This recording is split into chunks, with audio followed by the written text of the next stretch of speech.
السلام عليكم. لا تنسوا الاعجاب بالفيديو والاشتراك في القناة تشجيعا لنا لنستمر بنشر المزيد إن شاء الله.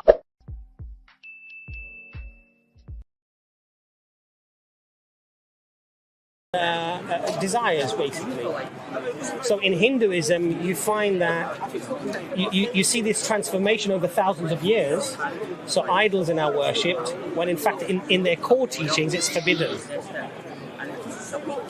Same with Christianity. So if you look at, for example, the literal words of Jesus, peace be upon him, what does he say? Your Lord, your God is one.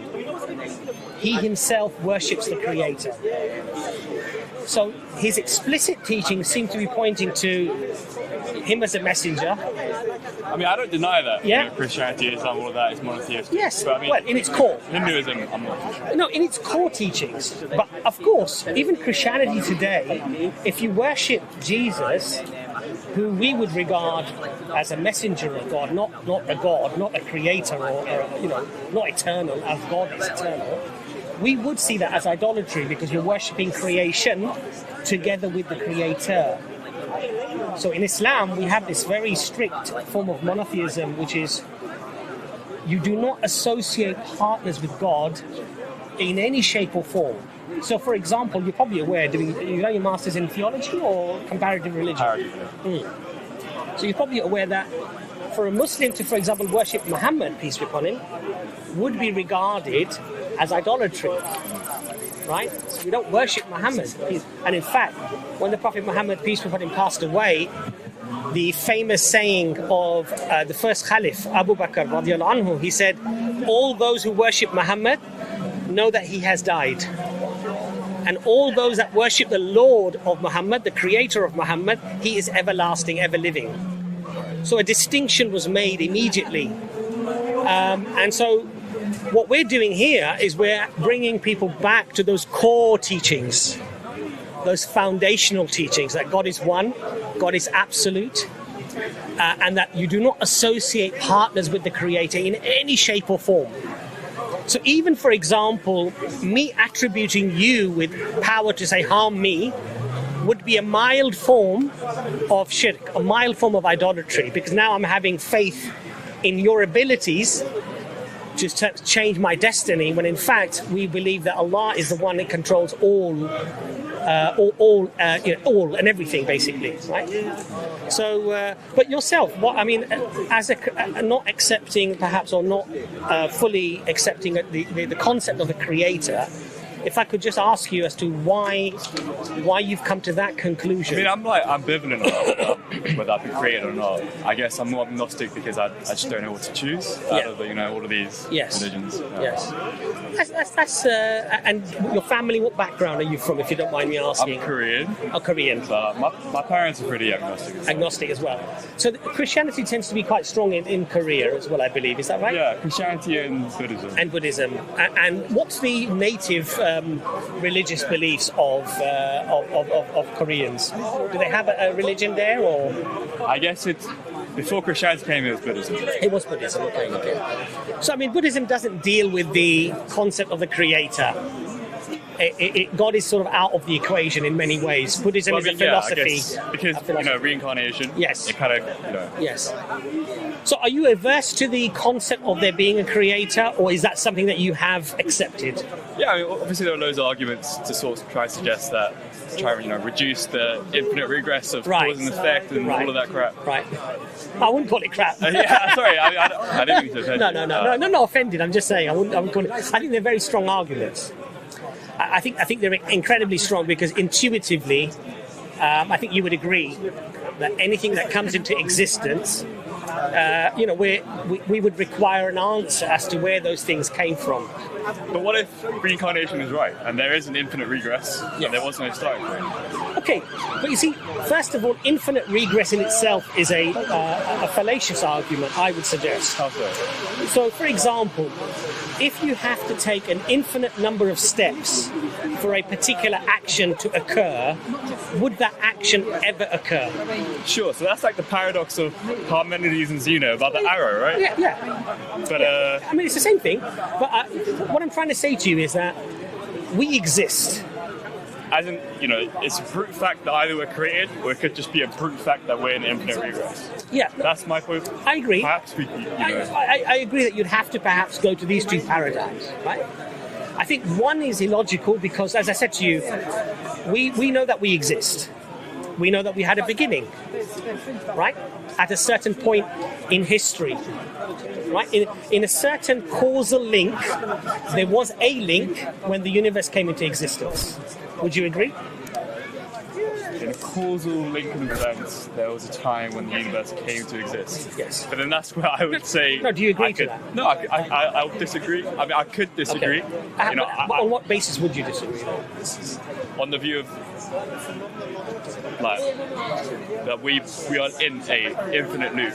No, what I'm saying, my question was, in a particular series of events, there was a time when this universe came into existence. That's something that I'm saying to you. Do you agree with that? But I just feel like, could you not view that we just always exist? No, because... Why is that fallacious? Well, because, look, first of all, everything we know suggests that the universe came into existence. Do you know God? No. God is... No, but that's a different question.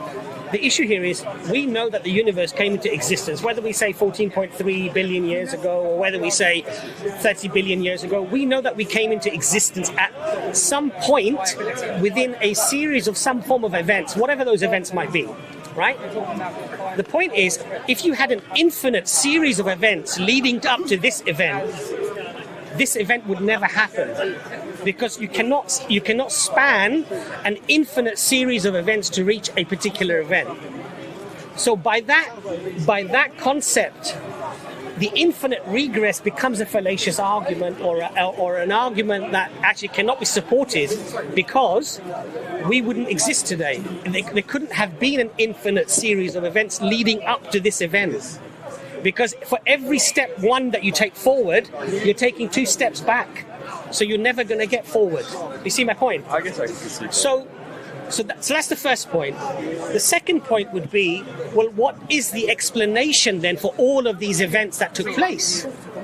Now, you could say, well, it could be a material cause, but then you'd have to assert that the material cause has intelligence, has a will, has decided when something comes into existence, and has proportioned it in a particular way. Sorry, I lost you. Could you just repeat that? Okay.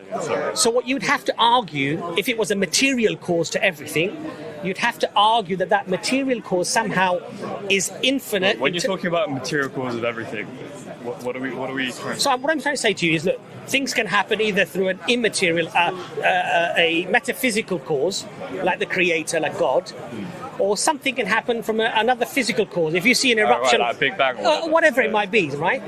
But ultimately, you have to get to a point, logically, I think, rationally, where there has to be a first cause of everything, that it itself cannot be caused, otherwise it cannot be the first cause, okay? And that has to be the... so you also agree in a concept of infinity? God, for you, would be an infinity, we agree in a necessary existence or a necessary being. The thing you have to ask yourself about this infinity, is there an infinity number of dependent things? If it's an infinity of dependent things, you still need something independent for them to exist. So whatever is dependent becomes part of a set of dependency, and you need something independent to be the explanation for that dependent thing. So you can't have dependent things without an explanation. You know the argument for contingency, isn't it? Right. So if something's contingent... He's done a master's in comparative religion. We're talking to a really clever dude here. Oh, really? Okay. So what do you believe then? I'm pretty agnostic. He's agnostic. So let me just rephrase that. So brother, come a bit on this side. I would not be Phil. So you're an expert in comparative religion. You've done it. Was it masters? Masters in comparative religion, and you're agnostic. Yeah, I mean, it really is hard for me. Why would you do masters in comparative religion if you don't believe in God? Because I want to know why. I want to know what everyone like. Religion for me, I feel, if you learn a religion, you can sort of understand a lot about where the culture, where that came. It's an interesting subject. For me, I sort of approach it in an anthropological view rather than like a theological view. Right. So I never really studied it to find God. I studied it because I've got a lot of religious friends. Okay. I feel like religion plays a really big part in our society right now. If I want to go back to my point, though, with you, yeah? So there are only two rational possibilities. You have to go for a material cause of the universe, which then itself needs an explanation. And if it's contingent, it requires the reasons necessary for its existence, right? Or you deal with something, or you deal with something that is immaterial, outside of time and space, that is the first cause of everything, has the capacity to create this universe with all the fine-tuning and everything else that's necessary for life. But is that really the only two options we have? What do you believe? I think logically, yes, I would say. Let's delve into what you believe. Well, I don't like to say I believe in this. No, but what method do you use to discover truth? Mine? Based upon what? Things I experience. So what you experience determines truth? No. Right, so what determines truth? What determines truth? I guess truth is independent of me. No, of course truth is independent from you, because whether you believe it or not doesn't make something true or not. Something's true or not if it's true or not. Whether you believe it or not is irrelevant. The point is this: what method of understanding do you use to understand everything? The scientific method, philosophy, what are you utilizing? What is your tools you're using to measure the reality? I guess it is a bit of science and philosophy. Alright, so does science lead to a creator or not? Does science lead to an intelligent agency or not? Not really, no. Really? I don't... See, because I'll say to you very simply, the science of physics leads to an intelligent agency, the science of chemistry leads to an intelligent agency, and the science of biology What also do you mean leads by intelligent agency? something. Okay, so our human experience is whenever we see information, we know it's an intelligent agency that's produced it. We see information. When we see information, so if we read a book, yeah, you pick up Harry Potter, you know somebody's put that book together. It's not just random. Sure. Okay. Okay, you don't believe in randomness. No. We know information is not random. But like, Is information something intelligent could have, you don't believe that nothing intelligent No. could have come out of randomness? Listen to what's saying to you. Information, according to our human experience, is a product of an intelligent agency. If you could give me an example of some information that has been generated randomly, give me an example. Information. Well, A book that's when the coronavirus going out everywhere, we get new strains because they're mutating randomly. Well, that's not information. Why is that not information? How It's is that DNA. information? DNA is No, literally information. No. Yeah, that's the point. So you'll say, but how are you saying that's not happening randomly? Because it literally is. How is it? They're mutating randomly. They're mutating in relation to the environment that they're in, right? Sure. So they're not. Are you trying to say if we knew everything about this virus, we could probably predict how it's going to mutate? What we're saying I think the point that Hamza's making human to you experience is when we have anything that's information, we know it's the result of an intelligent agency. When it's human information, is that Any information. I mean, I disagree with that. Okay, then you tell me where okay. You tell me where the information comes. Yeah, for DNA. Where the information comes. I mean, Yeah. I'm not a scientist. Well, no, because come on, give me an example. Show me where it's from. Where it's from. Yeah, where's the information come from? I guess it's within its sort of cells, which. But it never existed at one point. So where's the information come to create it? Pardon? Where's the information come from to put the molecule together? See, let me get something in perspective. No, one second. No. To your point, if you walk to the British Library Yeah. and you open up the books and you read them and they make sense to you, would you ever attribute somebody threw ink from space and some paper from space, and as it landed, all of these books, the words lined up, the books were bound, and they somehow fell on the shelves of the library? You would never attribute such a cause to that effect, right? Yeah. So to suggest that this universe or information that we find within biology, within chemistry, within DNA, the laws of physics, Do you know what that you're somehow doing? these were Do you know what all you're doing? random I'll occurrences. give you an analogy. You've got two choices. William Shakespeare wrote the works of William Shakespeare. Or a billion monkeys typing on a billion typewriters for a billion years. I think I heard Shakespeare. No. But this is the probabilities you're playing with. So this is your choices. You have the choice that William Shakespeare did write it, or a billion monkeys on a billion typewriters for a billion years wrote the works of Shakespeare. This is the probabilities you're messing with. When you choose, you're basically aligning with the billion monkeys. Well, I'm going with Shakespeare. Well, I'm not aligning with it. I'm just conceding that there might be a chance that could happen. Like if one second. So you're saying there's a chance that a billion monkeys on a billion typewriters, typing for a billion years, wrote the works of Shakespeare. You think there's a chance of that? As if they were just randomly typing a billion monkeys. Yeah, I think there could be a chance. No, he's right. He's right. I think there could be a chance if there was like a billion monkeys typing whatever crap. No. I'm saying to you, there's a chance. It could produce a book like Shakespeare. It could do. What's more likely? Obviously, it's not likely. No. But you take that. You want me to take it? No, that's what you do take. No, I was just saying I'm conceding that there is a chance. No. When you try to make the claim that DNA is the result of randomness.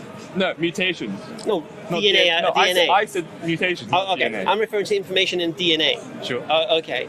When you take this stance that this is random, yeah, you're answering the question of that question about Shakespeare with the billion monkeys. Right. And I already told you that I think there is a chance that Look, can I answer that question? Look, go on. The point here is this. Yes, there is a chance. Can I just underline that? Mathematically, there is. No, he's right. Mathematically, there is a chance. You're right.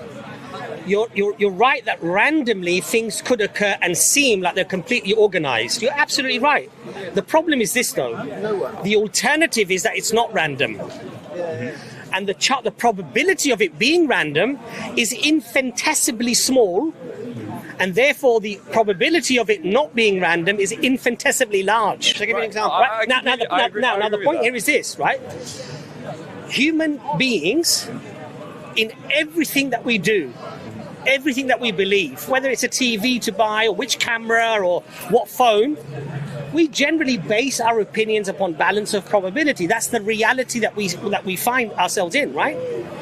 So if 9,999 people say this phone is the best phone that you can buy, and you have one guy, I'm not talking about 9,000, let's say 999,999,000 say this phone is perfect, the best phone that's ever been made.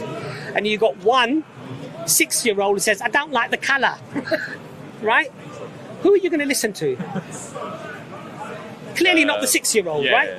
Right? Because why would you do that? You would do that because you see, on balance of probabilities, highly unlikely that 6-year-old is worth listening to, because the probability of that 6-year-old being right to the 999,999,999 is ridiculous, right? Yeah. Now, the cause of the universe, the fine-tuning of the universe... Fine-tuning? Could you expand on that? Okay, the perimeters that are set in terms of gravity, the cosmological constant, The laws we see in nature. The laws we see in nature, right?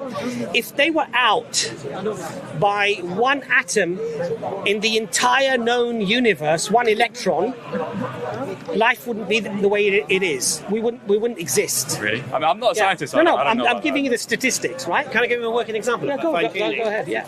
Okay, so the way the universe is and the way it could have been. Okay. The chances of it being the way it is now random. Now listen to this probability. If I said to you, we take a subatomic particle and we paint it blue. We'll paint it blue, right? And then we blindfold you. And then we give you the power to go anywhere in the universe to search for this subatomic particle. Blue. The blue one. Whilst blindfolded.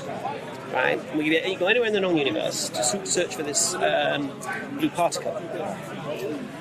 The chances of you finding that blue particle are 10 billion times more likely than the universe ending up the way it is by random. Is it like... Yeah. Obviously you said it, but is it... Yeah. How do I know what you said is true? No, right, you can verify that Go for yourself. verify. We're not going to tell you all the information here. This is a learning process. This is something to reflect upon. I'll give you an example. If you were to put 0, the probability, right? You know when you write 0 after a word. So if you write 1,000, you write a 1 and 3 zeros, and a million 1 and 6 zeros. All right. If you were to write that's his bank balance. This probability, if you were to write this probability with a 1 and then zeros, yeah, you would need more zeros than there are particles in the universe. Okay. That is the probability. So you basically just say it's very unlikely. No, it's not. It's absurd. It's absurd to take that position. That's just you bringing your own. No, well, the problem is this. You see, if this was a matter other than God, science would be settled on the matter. because it's just so absurd to consider that you're 10 billion times more likely to find an atomic particle whilst blindfolded somewhere in the universe. Who came up with this figure? What's that? This whole like, This is mainstream science. So you would need more zeros than you could fill in the entire universe. That's the sort of statistics that we're talking I'm going to about. recommend a book to you. It's called Return of the God Hypothesis by Stephen Mayer. Right? It's written by a Christian guy. Now we're Muslims, but I don't mind a Christian wrote it. Okay. And it goes through the history of science, science with Newton and going all the way through to Einstein and trying to understand the universe and its origination. And what's being found out is, atheists have this kind of claim that, in 1,000 years' time we'll know and we'll prove how everything happened. It's the reverse is happening. If you follow the yellow brick road to Oz, right, what you'll see is that the more we discover, the more astounding things become. The more we discover, the more things don't make sense. So, for example, science cannot explain how carbon is formed. You can say it's formed inside of a star, but it's the chemical. How did the lighter element go from beryllium and helium to become carbon? We don't know. Okay. In biology, you've got natural selection, which is supposed to be the driving. I respect what you say. No, but what I'm doing, I'm supporting the three claims I made with regards to sciences. So in biology, for example, evolution through natural selection is Charles Darwin's view. This is a neo-atheist viewpoint. And random mutation. Now, to have natural selection, to have new genetic code, you need to create these new this new protein. And that's what DNA is, it's self-replicating. No, it doesn't self-replicate, right? It literally... No, it has to change, it has to be different, it has to be extra from what it was. Okay. And so the explanation in science is random mutation. So there's a random mutation, and what happens is, on some occasions, it's useful mutation, which will then be harnessed by natural selection, which will then be utilized in the evolution process. But the random mutation is the assumed position. That's a presupposition. The random mutation has to be a thing for everything else to occur. When you look at the probabilities of how the... But I would argue that we can sometimes actually view these random mutations. No, you can't. You can say what you like, but it doesn't matter what... You can say what you like. Well, no. I'm quoting what scientists are saying. You're giving me your own thoughts. Who said you can see random mutation? Oh, we're seeing it right now with all these where have you seen these COVID Have you seen it? Have you observed it? Okay, I haven't observed it. We haven't observed it. So how do you know it's random? But I'm sure, in some Well, you said I'm sure, so you don't know. There's a scientist who's looking down. I know, and this is what you call faith in scientists. I get it, I understand. Because if you're not a believer in a creator, you're not a believer in God, you have to hold on to something. And you'll hold on to these old men who keep saying things and then having to correct themselves when they discover new information that they're wrong, and they keep correcting themselves. And if you follow the history of science, you'll realise it's all... Look, I never said that science is truth. Science is only... I agree that science is only true but what I'm saying to its hypothesis. But what did I say to you? I asked you, what do you use to understand truth? And you said science, and I'm saying... philosophy. Well, this is philosophy. I know. All right. So what is philosophy? Study of knowledge, yeah? Okay. So basically, we have science, which is your method of understanding things, leading to this intelligent mind. Unless you want to take these absurd probabilities as facts, which they're not. And the point here is I this. just don't really see how me saying that DNA randomly mutates is an absurd... But in reality... No. It's not saying... It's not saying that the DNA random mutating is absurd. What's absurd is the probability that mutation is something positive. What do you mean by positive? That it's beneficial that natural selection could then utilise to make into some new organism. That is beneficial, but I'm not talking about I beneficial. think we're getting bogged down into DNA. No. He doesn't understand the science behind it. I'm not a scientist. No. You understand that. I understand that. So I'm not going to be too heavy on it. But what I'm saying is, what you're saying is, I'm sure DNA random mutates, but you're not sure. Because I'm telling you you're wrong with regards to that, because that's what I'm saying to you. But for it to random mutate to create a protein that is useful, that natural selection can then utilise to become a new organism, the probabilities is so absurd to even consider it as absurd. But the problem you've got, you see, is because once you... I'm just not too sure about that. No, I know. So what I want you to do, this is EF Tower. Yeah, this is our channel, mashallah. I want you to watch the video. I want you to see what's been said to you today, and I want you to go and test it. Because here's the thing, if I'm right... So you're saying that DNA does not self-replicate, and when it does self-replicate, that will... No, what I said to you, for DNA So you agree it mutates? It can mutate. Yeah, sure. And how does it? What's the process of it? But what's the process of it mutating? Tell me, please. What do you mean? What's the process of DNA mutating? Okay, me personally, I don't believe in that. Okay. I believe in a creator. I believe in an intelligent design. I don't believe information can be created from other than an intelligent agency. I just don't believe it. You can tell me that DNA containing all that information about what colour eyes I'm going to have and all this. What does intelligent mean, though? What do you mean? When you say you don't believe anything comes out other than... What do you think intelligent means? I'm not sure. You're the one who said it. Well, do you understand the word intelligent? Do I have to Google the word intelligent for you to understand it? But I want to know in what context you're using it. Well, what context can you use it? In a lot of different contexts. Give me an example. You're being a bit annoying right now. I'm sorry. Okay, so give me 2 examples where you can use the word intelligent differently.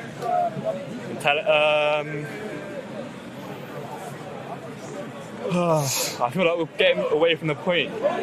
No, you just said, what context am I using the word intelligent? I said there's only one context you can use the word intelligent.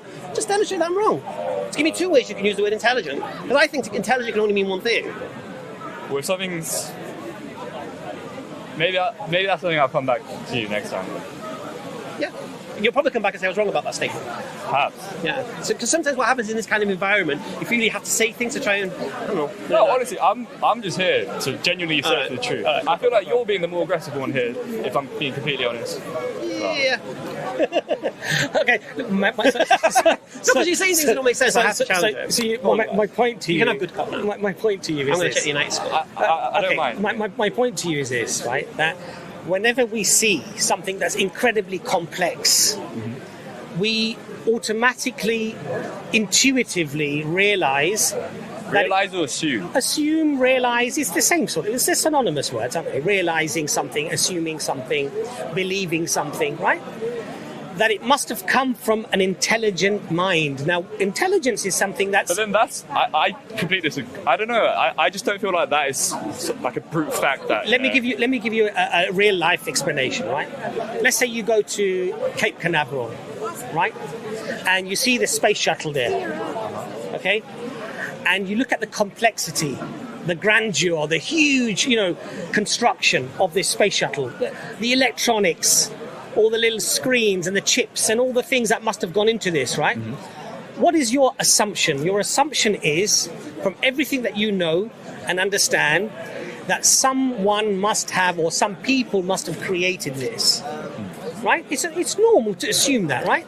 You would never assume that metal just fell from the sky and the tornado just struck everything together and then bang, you had this beautiful space shuttle. You would never assume that, would you? Yeah. So when you look at the universe, which is far more complex than that space shuttle, that has far more intricate laws, as I say, that go to hundreds and hundreds of decimal places for the precision to be the way it is, for the universe to even function, okay? Why do you come up with the assumption that it must have somehow just come about by itself? That's my point. Because it's not really that I'm assuming that is the case. Yes. I'm just sort of admitting that there is a chance for that. I agree with you. But the point here is this. There is a chance that you could be an alien lizard man, right? I wouldn't know, would I? Right? There is a chance, right? Yeah. On balance of probability. Very low, but they could be, right? But I'm not going to look at you and think... I mean, it's a lot more easy for you to verify that I'm not. But when we're talking about these abstract concepts about the universe and everything, it's a lot harder for me to actually verify myself. Okay, but I haven't verified you, have I? I mean, you're looking at me right now. You're talking to me right now. Yeah, but you could be a lizard man, an alien, right? Sure. I mean... You could be, right? But if I believe that about you, what would these people think of me? Probably that you're nuts. Yeah. That's what they would think, right? Why would they think that? They would think that because I've gone for something so absurd, so outrageous, so unlikely, you're right, that it's bordering stupidity, bordering insanity, right? Bordering something very negative, right? Similarly, when we look at the universe, and this is what Allah says in the Quran, we will show them from the horizons and from within themselves of the manifest truth, the manifest of this religion, Islam, of Allah, right? So the point here is that when we look at the cosmos, when we look at this universe, we can assume certain things, right? But I would suggest that the only rational, reasonable assumption that we can make is that it must have come from an intelligent being that is way more powerful than anything you or I could conjure up, or any human beings could conjure up. Okay, and that's the assumption that I would arrive at as quite a logical assumption. Now, if you have an alternative view to that, and it is incredibly unlikely for it to happen that way, I would humbly ask you the question, why are you going for that and not that? It's a very reasonable question, right? Why are you grappling at something that is bordering, impossibility, and you're negating and neglecting something that is certainty? That's my point. But I don't know. It's like, obviously you're saying that we're created by God, but it's like you've come to that conclusion through your senses here. That's the sort of argument you're making. No, not really, because that's one argument of many. So if you were like deaf, blind, all of that crap, would you be able to sort of come to the same conclusion that you are doing right now? So in Islam, we believe that every human being has a fitra, a disposition to believe certain things. Okay, and one of those things, interestingly, is the belief in a creator. Now, you may have been aware Oxford University did a study about kids. I heard about that. And the overwhelming results were that children are predisposed to believe in a God. And culture... I mean, it's a study. It's one study of many. Okay, but look, the thing is this. And this is what I find a little bit sometimes disheartening, If there's one study that appears to have some negativity when it comes to a creator or God, people, atheists, jump on that study, right? Not that there are any that I'm aware of, to be honest. But at the end of the day, this is a study that's been done. I believe it hasn't really been challenged, right? As far as I'm aware. So I think it would be reasonable to, I'm not saying accept it as absolute fact, but I think using it in an argument is quite reasonable to do, I think. I can see that. That's fair enough. Yeah. So there's a predisposition that children have of believing in this creator. And this is very interesting because even the Prophet Muhammad, peace be upon him, said, every child is born upon its fitrah. And then its family and the culture and the surroundings change the fitrah of that child into a Hindu or a Christian or whatever else. So the society corrupts the soul. So society changes the predispositions of believing in a creator. So then how did the society get corrupted in the first place? How did the society get corrupted in the first place to corrupt the fitrah? Because we believe that when Allah created human beings, the first question that the angels asked Allah, will thou create a being that will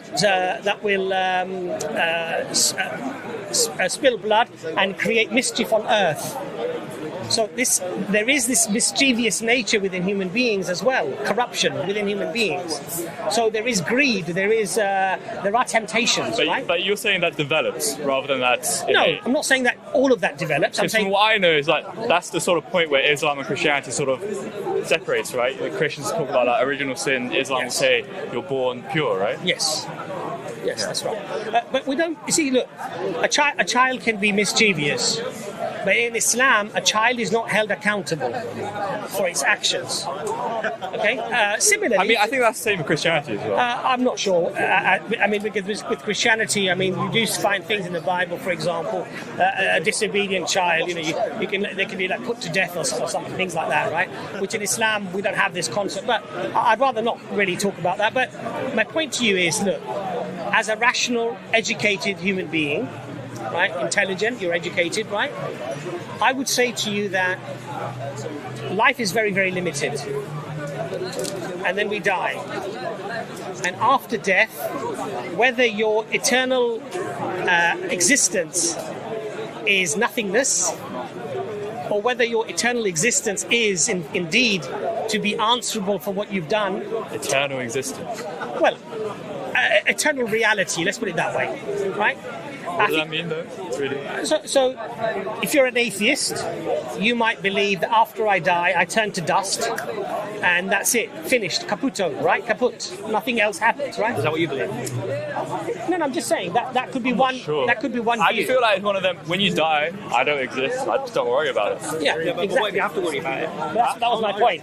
And then the other alternative is that you could have an eternal life after death, and as the Quran says, that Allah will resurrect you on the Day of Judgment, and that you will be accountable for the life that He gave you. I think it's reasonable to at least weigh up the likelihood of these two realities, because eternity, whether it's non-existence or eternal existence, are incredibly important things, right? And so that's what I would urge you to do, to look into it. The main reason why I struggle to get into a religion, to be honest, it is mostly about the afterlife stuff. Because I just take the common sense view that Common sense. death is the state where I'm before I'm born, I don't worry about that state. Do you believe you have a because soul? I didn't exist. Do you believe you so have a when I soul? die, I don't exist. Why should I worry about Do you believe you have that a soul? state? Well, I believe I've got no idea. Right. So if you do have a soul, what happens to your soul when you die? If I do have a soul, I don't know what happens to it when I die. How could you know? I don't think I could know. That's the thing. How can I know about anything if I don't exist? No. How could you know if anything happens to your soul when you die? How could I know if anything happens to my soul if I die? I guess it would be a different type of knowing. It won't be the same type of knowing it won't be the same way I know things right now. What do you really know? Pardon? What do you really know? What do I really know? I mean, We don't even really know we're here. perhaps I can say I think therefore I am, so I know I exist. That's all I know, maybe. Yeah, that's what I'm saying. If you're sort of going down this skeptical No. I'm just saying to you, what do we really know? And how many things in our life do we do without even really knowing? So, prime example, if I go to the doctors, I don't ask my doctor to qualify that he's a doctor and show me his medical certificate so I can confirm before he prescribes me medicine he's qualified to. Do I? I believe he is. Do I know he is? No. I believe it. And this is human beings by nature. It's what we do. We go through so many things in life believing things without needing proof for it. The problem happens is, and this is the double standard, as soon as God comes into the equation, all of a sudden we need to know for sure. Well, we can't. What happens to the beliefs? All of a sudden now we have to know empirically and stuff. When we don't do that, it's not human beings. So we kind of create a double standard when it comes to this But question. isn't it also in our nature to want to know? Like you said about the doctor yeah, thing. of course it is. Like, say Let me if give you I an really example. wanted to know that guy was a doctor, I'd ask him. Right. So let me give you an example. When you go on holiday, do you plan? Yeah. What do you plan? Have fun. Huh? Have fun. Plan, you plan where you're going? Eat out. Yeah. Where you like going? Where I'm going. all Where you that. staying? Yeah. What clothes you're going to need? What time of work or college or whatever it Flights, is? all of that. Flight, everything. Suntan lotion. Yeah, everything. Yeah. So you going where? Make sure they're available. Plan everything to the smallest detail. The most definite thing in your life is death. I agree with that. Right, so that holiday might even happen. Yeah, that holiday might even happen. Coronavirus might come. Oh, yeah, I Flights might are die, gone, yeah. and you don't go on that. No, you don't die. The holiday's not guaranteed. Oh yeah. Yeah, the holiday can be ended. Coronavirus comes, airports closed down. You ain't going on that holiday. You plan so much, 2-week holiday, and nothing's happening now. But the most definite thing in your life is death, because death is going to come to you. Now, as a human being, it's kind of weird. We're going for a 2-week holiday, and we plan to the smallest detail. And yet we've potentially got a journey coming that's eternal. I mean, that's the point, potentially, right? Right. So it's your holiday potential. Right? And this journey now is the rest. This effectively could be your eternal soul, potentially. Okay. And you leave it to chance.